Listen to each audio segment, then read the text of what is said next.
Yung sayangan ang butuk sa Nazaret, si Ted Hutpuna Tans Pichukwa, Lepo ni Zedlong, at ang karilo piyo kalusyado.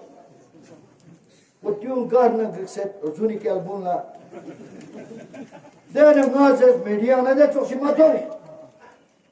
Warkar la karilo hamisha niya wad ba sa katwin na nga, kasi patag medyo. Lihaza afay ka michacha, dare Congress na ensir gyapshin, आम आदमी ना हमको young party जोर गप्चिन लिहाजा दोनों खोए दिना policy दो मुतोर जवाब ता चाहते क्या तुम या मतों इतिहास में मचा चर्चा में चर्चा क्या इन्हें में लिहाजा वक्त में मिलन वस्सलाम व रहमतुल्लाह व बरकातहू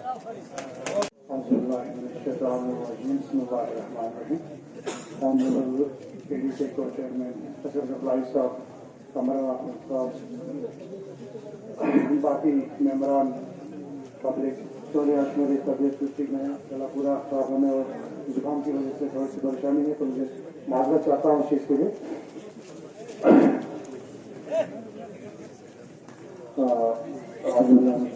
तो अभी तक हमारे जितने भी मुस्लिम सुबह से जो हमारे जितने भी यहाँ पे मेंबर्स हैं, पब्लिक है, सबने बहुत बातें कही कि हमें कैसे अपनी मंजिल को पाना चाहिए और किस तरह हम लोग जो है इस मूवमेंट को ये कर रहे हैं।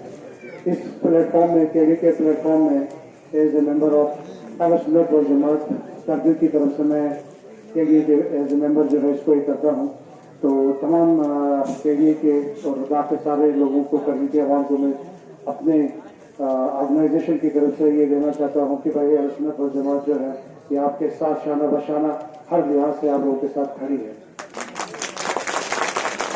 और इसके अलावा एक चीज़ जिन्हें भी हाँ हमने बातें की, बहुत सारी चीज़ें जो गवर्नमेंट्स बनती हैं या जो मूवमेंट स्टार्ट होते हैं, तो ये स्ट्रगल्स होते हैं। इन स्ट्रगल में सबसे बड़ी बात जो हमेशा कॉलोनाइजेशन और जो प्रॉफिट कैपिटलिज्म या कहें या उस तरह की जो बातें होती हैं उनमें एक चीज़ होता है, इसमें ज़मीन का स्ट्रगल हमेशा होता है। ज़मीन जो ज़मीन है इसका स्ट्रगल जो है ये हमेशा होता है।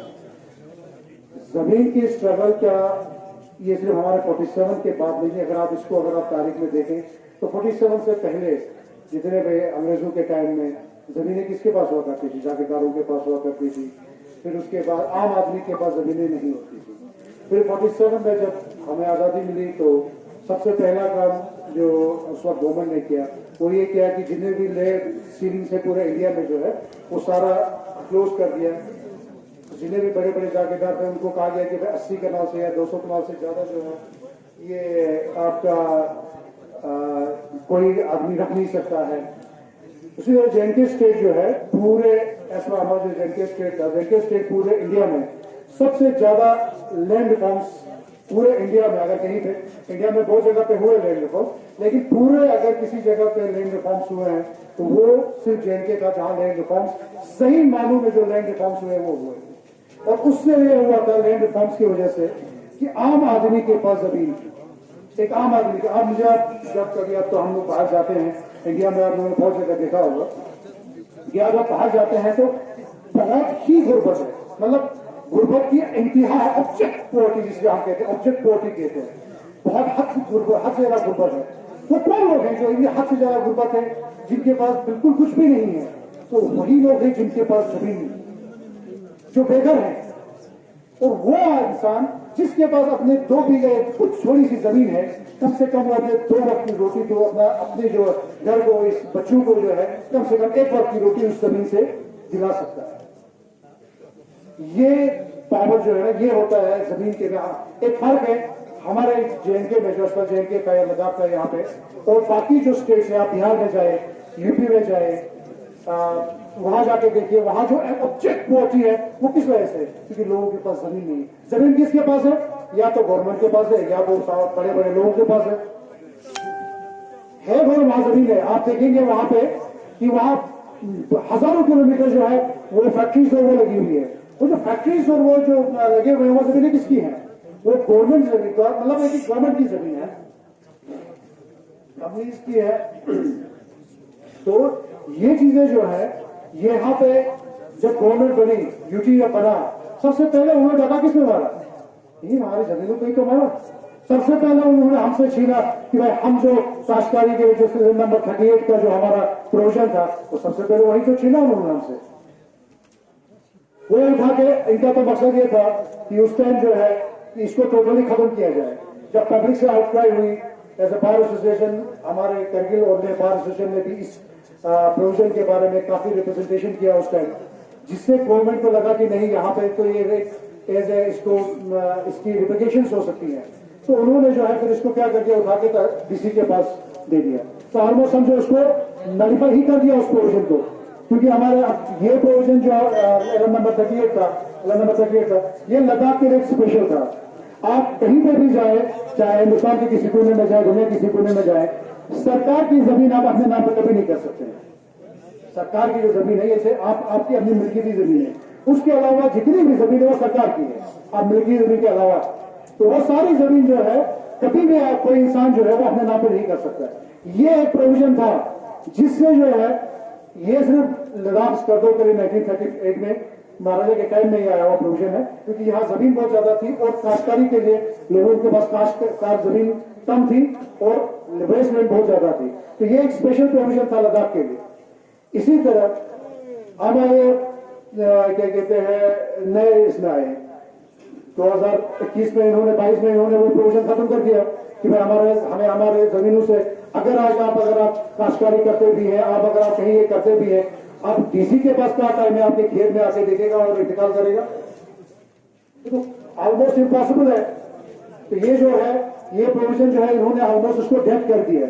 इसके बाद यहाँ पे इन्होंने कोई कंफर्म रिपोर्ट तो हमारे पास नहीं है, लेकिन लेटेस्ट जो रिपोर्ट है जो मीडिया में आई है और जो आई है कि भाई इन्होंने जो है सोलर एनर्जी के नाम पे लाखों एकड़ की जमीन जो है लेह में अडानी को दी है। हमारे पास कोई कंफर्म ऑर्डर या मैंने नहीं देखा है, ये सिर्फ जो व्हाट्सएप और उसमें जो बात आई है वहां से है। और ये भी है रिन्यूएबल एनर्जी का जो स्कोप है हमारे यहाँ बहुत ज्यादा है, लेकिन रिन्यूएबल एनर्जी की सबसे बड़ी परेशानी यह है कि उसके लिए जमीन बहुत चाहिए। तो फिर जमीन कहां से आएगी? यहीं से लोगों से यही हमारी जमीन जो लद्दाख की जमीन है वही तो जाएंगे और कहां से आएगी?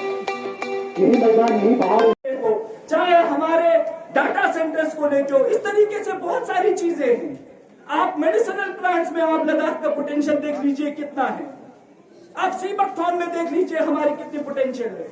तो इन चीजों को हमको समझने की जरूरत है। इन सभी का प्रोटेक्शन हमको तभी मिल सकता है, चाहे वो लैंड हो, हमारे फॉरेस्ट हो, तभी हमको मिल सकता है जब हम इन चीजों को केडी और एफेक्ट्स आज मतलब मैं ये कहना चाहता हूँ, इन लोगों ने अपने ख्वाब में से उठ के ये मांगे नहीं किए। इनको ये पता है कल को हमारे स्टेट की असेंबली होगी तो हमारे लिए कितनी मजबूती के साथ हम लॉज बना सकते हैं। और एक बात ये लोग कह रहे हैं आजकल, और एक बात ये कह रहे हैं कि भाई हम लोग गवर्नमेंट अपने कुछ मीडिया चैनल्स के थ्रू ये शगुफा फैला रहे हैं लोगों में कि हम 371 देंगे, लेकिन 371 के जो पावर्स है at the end of the day वो आपको देखने की जरूरत है कि भाई असेंबली ज्यादा पावरफुल है कि 371 के जो प्रोटेक्शन है वो ज्यादा पावरफुल। आज लेह में भी बहुत सारे लोग इस तरीके का एक वो कर रहे हैं कि नहीं जनाब 6 शेड्यूल में भी बहुत सारे प्रॉब्लम्स ये हैं कि भाई सारे powers at the end of the day आपके लेफ्टिनेंट गवर्नर के पास या गवर्नर के पास आपके वेस्ट करते हैं। तो ये चीजें हमको लॉन्ग रन में समझने की जरूरत है कि भाई अगर हमको एक स्टेट रन करना है, अगर हमारे जो पॉइंट्स है, एजेंडास है, हमारे जो भी मतलब हमारे खिलाफ जो बोल रहे हैं, चाहे वो एक पर्टिकुलर पार्टी हो, चाहे कोई दूसरा आदमी हो, दूसरे के साथ पूछ सकते हैं अगर हम स्टेटहुड मांग रहे हैं तो क्यों मांग रहे हैं, अगर हम 6 शेड्यूल मांग रहे हैं तो क्यों मांग रहे हैं, हम बिना किसी बुनियाद के बिना उसके कभी नहीं मांग रहे हैं। तो ये चीजें हमको समझने की जरूरत है। और सबसे इम्पोर्टेंट एक बात जो अभी, क्योंकि इलेक्शन अभी मतलब अभी कुछ दिनों में हमारे यहाँ पे इलेक्शंस आने वाले हैं, सबसे बड़ा मोहरा जो अभी आज के हमारी जो पार्टियां जो खुसूसन बीजेपी जो खेलने वाली है वो हम लोग उनको फिर से लेह करगिल के उस पर डिवाइड करने का ये लोग काम करेंगे। तो हमको चाहे वो बुद्धिस्ट हो, चाहे हमारे मुस्लिम्स हो, जो भी हो, वो आपको द्रास और करगिल के नाम पे लड़ाने की कोशिश करेंगे, आपको जंस्कर और करगिल के नाम पे लड़ाने की कोशिश करे, लेह और करगिल के नाम पे। और धीरे धीरे दोनों डिस्ट्रिक्ट के लोगों को یہ سمجھنا پڑا، سوچنا پڑا کہ اگر ہم لوگ ان اختلافات پر ڈٹے رہے اور ان اختلافات کو مزید ہم نے آگے بڑھایا تو ہمارا وجود آئندہ آنے والے دنوں میں وہ خطرے میں ہوگا۔ جرمنی کے اندر جب ہٹلر نے لوگوں کا قتل عام کیا تو اس قتل عام کے حوالے سے ایک شاعر لکھتا ہے کہ جب وہ یہودیوں کی طرف آیا اور یہودیوں کو مارا تو میں نے کچھ نہیں کہا کیونکہ میں یہودی نہیں تھا۔ اس کے بعد وہ سوشلسٹ کی طرف آیا، میں سوشلسٹ بھی نہیں تھا اس لیے وہ مارا، میں نے کچھ نہیں کہا۔ اس کے بعد وہ ٹریڈ یونینسٹ کی طرف آئے اور ان کو بھی مارا، میں نے کچھ نہیں کہا کیونکہ میں ٹریڈ یونینسٹ بھی نہیں تھا۔ لیکن آخر میں وہ میری طرف آیا اور جب میں نے پلٹ کے پیچھے دیکھا تو میرے بارے میں بھی کوئی بولنے والا نہیں تھا۔ خدا نہ کرے اس سچویشن پہ ہم لوگ بھی پہنچ جائیں۔ اس لیے آج وقت کا تقاضا ہے کہ ہم ہاتھ میں ہاتھ ڈال کے ایک دوسرے کا ہاتھ مضبوطی سے تھام کے اس اسٹرگل کو آگے بڑھائیں، اور یہ اسٹرگل وجود کی لڑائی ہے، اور اس وجود کو بچانے کے لیے ہم سب میں آگے آنا پڑے گا۔